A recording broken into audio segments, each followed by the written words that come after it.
मनसा गांव में एक लोहार राम गोपाल रहता था।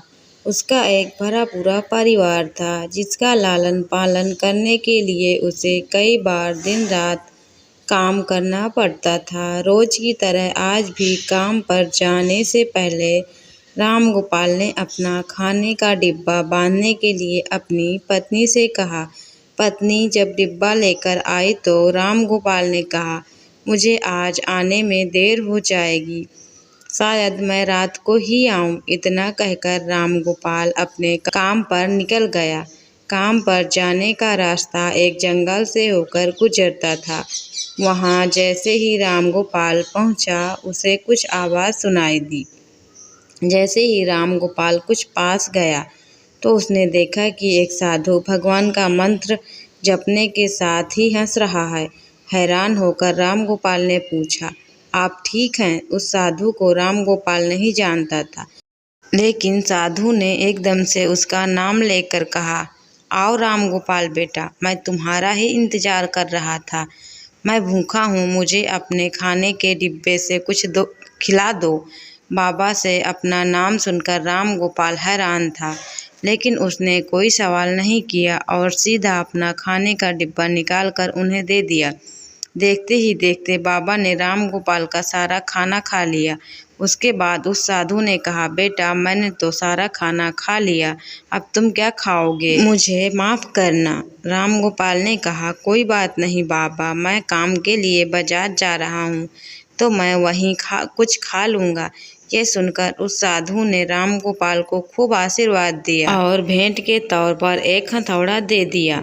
राम गोपाल ने कहा, आपका आशीर्वाद काफ़ी है, मैं इस हथौड़े का क्या करूँगा, इसे आप ही रखिए। साधु ने जवाब देते हुए कहा, बेटा, यह मामूली हथौड़ा नहीं है, यह जादुई हथौड़ा है जो मेरे गुरु ने मुझे दिया था और अब मैं तुझे दे रहा हूँ, क्योंकि तुम्हारा दिल साफ है। इसका इस्तेमाल करके अच्छे कामों के लिए ही करना और किसी दूसरे के हाथ में इसे कभी मत देना। इतना कहकर वह बाबा वहाँ से अदृश्य हो गए।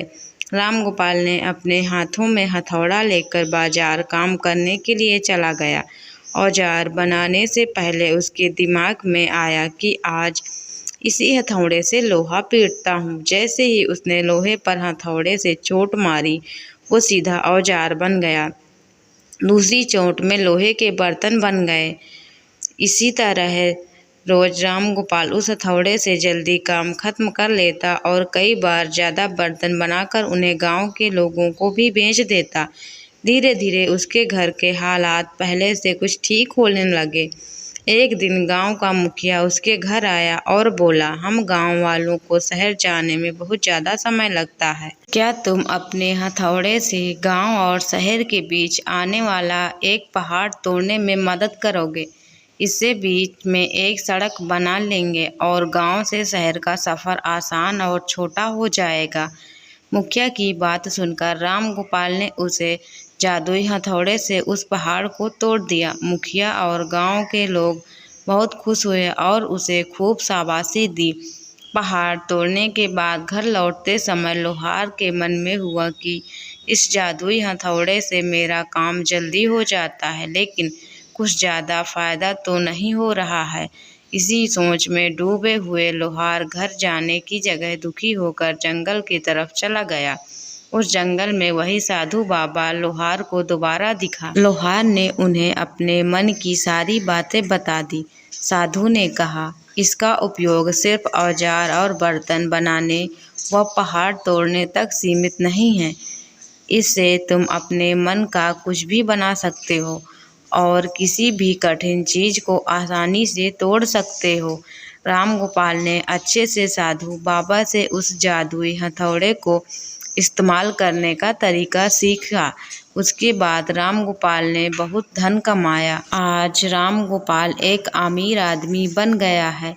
अभी भी वो जब भी ज़रूरत महसूस होती है, उस जादुई हथौड़े का इस्तेमाल कर लेता है। दोस्तों, कहानी अच्छी लगी हो तो प्लीज़ हमारे चैनल को लाइक, शेयर, कमेंट, सब्सक्राइब जरूर करें। हमारी कहानी सुनने के लिए आप सभी दोस्तों का धन्यवाद।